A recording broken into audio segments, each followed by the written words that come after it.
नमस्कार S Divyansh lifestyle को आपण मानक बहुत बहुत स्वागत। डालमा जदि कहवा आम समस्तर अति प्रिय प्राय सब घरे बना जाए जेहेतु एबे पणस कठार सीजन चली मुझे आसी मुग पणस कठार डालमार रेसिपी। गोटे थर एमती मो स्टाइल मुग पणसर कठा डालमा को बनातु। उषुना भात हो अरुआ भात हो रुटी परोटा सबुथ खाइबा बहुत ही भल लगी थे। चलते ए रेसिपी स्टार्ट करवा। डालमा बनवाई मुझे भजा मुग डाली को नहीं जाइए 300 ग्राम मुग डाली को मुझे नहीं जाइए। क्वांटिटी आपण मैंने आपण हिसाब से देवे। मुझे पणस कठा काटी नहीं सारू कखारू आलू आपण मैंने आउ जेकोसी परिबा एथिरे देई परिबे। डालमा बनवाई मुझे गोटे कुकर बसई नहीं मुझे कुकर रे डालमा बन नौचे। आपण मैंने जेकोसी डिश रे भी बनई परिबे। मुझे 2 ରୁ 3 ଚାମଚ तेल दे देइछि। एमती मोर तेल गरम हो आसिलानी। आम बेटी परिबा को आग फ्राए करि नबा। मुठी डालमा पाइंका परिबा को आग एठी तेल रे मुठी फ्राए करि नउछि। परिबा को आग फ्राए करबा द्वारा जहा कि डालमा बहुत ही टेस्ट होई थाए। मुठी सब काटि रखितबा सब गुडा को परिबा को एठी दे देइछि। एमती परिबा को देई आम एठी फ्राए करि नबा। 3 ରୁ 4 मिनिट आम परिबा को आग फ्राए करि नबा। मुठी 3 ରୁ 4 मिनिट पाइंका परिबा को एठी फ्राए करि नउछि।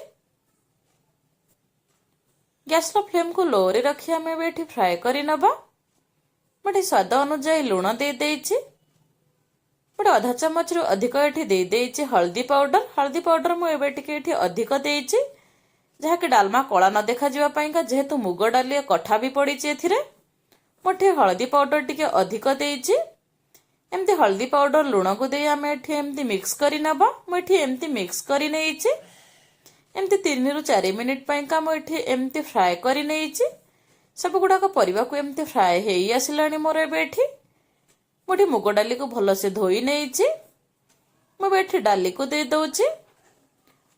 गोटे टमाटर मुझे गोटे टमाटर को एमती काटिकी नहीं जाइछि। गोटे तेजपत्र एमती डाली को आम परिबा सह मिक्स करि नबा। मुझे डाली को परिबा सह मिक्स करि नेइछि। मुझे मुग डाली को परिबा सह भल से मिक्स करि नेइछि। आवश्यक अनुसार मुझे पानी दे दउछि। मैं बेसी कुक करिबा नाही।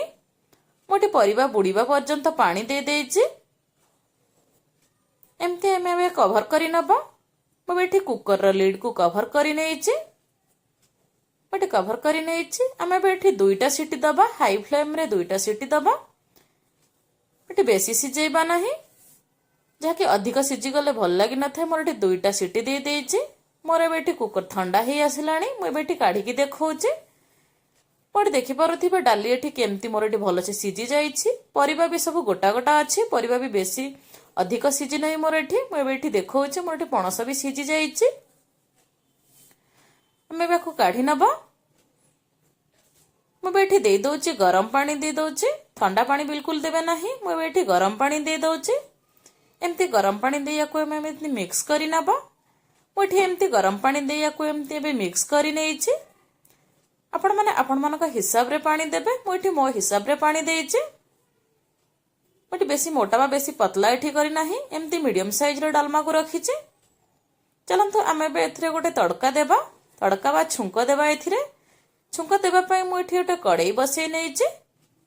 मोटे कड़े गरम हो आसिलानी। मुझे 3 ରୁ 4 ଚାମଚ तेल दे दउछि। 4टा सुखिला लंका दे देइछि। मुझे आधा चामच दे देइछि पंचु फुटण। जेहेतु पंचु फुटण रे जीरा टिके कम थाए मुझे आउ आधा चामच दे देइछि जीरा। मुझे 2टा पियाज को काटी नेइछि। मुझे एमती छोट 2टा पियाज को एमती काटी नेइछि। एमती पियाज को आम एबे फ्राए करि नबा। पियाज को मुझे एबे फ्राए करि नउछि। मुझे 8 ରୁ 9 गला रसुण को एमती दरदर छेची नेइछि। बेसी प्लेन छेची नहीं मुझे एमती दरदर छेची नेइछि। मुझे रसुण को दे दउछि। रसुण रो छुंक देबा द्वारा जहा कि टेस्ट मध्य बहुत भल आसी थाए। मोर एठी कैमरा बंद हो जाइथिला। मु एठी आधा चामच दे देइथिली रेड चिल्ली पाउडर। मोर एबे ये हेई आसिलानी। रखिथिबा डालमा को आम एबे एथिरे देई दबा। मु बेठे डालमा रे छुंक देई देइछि। मोर पणस कठार डालमा एठी पूरा बनीगला। मुझे भजा जीरा लंका गुंडर दे देइछि। मुझे भजा जीरा गुंडर दे देइछि। मोटी पणस कठार डालमा बनीगला। चलते एबे सर्व करी नबा। मुठी गरम गरम सर्व करी नहीं। मो वीडियो केमती लगला ता कमेंट माध्यम रे जणाइबे। मो वीडियो भल लगी लाइक करंतु, शेयर करंतु, सब्सक्राइब करंतु, फेसबुक पेज रे देखुतले फॉलो करंतु। Thank you.